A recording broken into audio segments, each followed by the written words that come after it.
ধরেন আপনি virtual assistant. একজন ভার্চুয়াল অ্যাসিস্ট্যান্ট বলতে আমরা বুঝি যে তার বেসিক একটা এক্সেলের হয়তো কাজ জানলে হবে। আর মাইক্রোসফট ওয়ার্ডের একটু কাজ জানলো। মানে কম্পিউটারের বেসিক কাজগুলা জানলো। আপনার এমন কিছু জানতে হবে যেটা আপনার ক্লায়েন্টের সময় অথবা টাকা সেভ করতে পারে, অথবা টাকা বেশি ইনকাম করে দিতে পারে।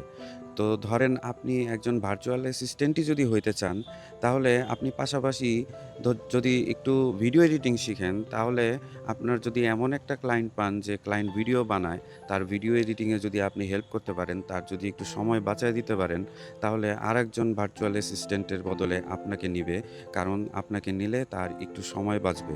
সে একটু রিল্যাক্স হয়তো করতে পারবে।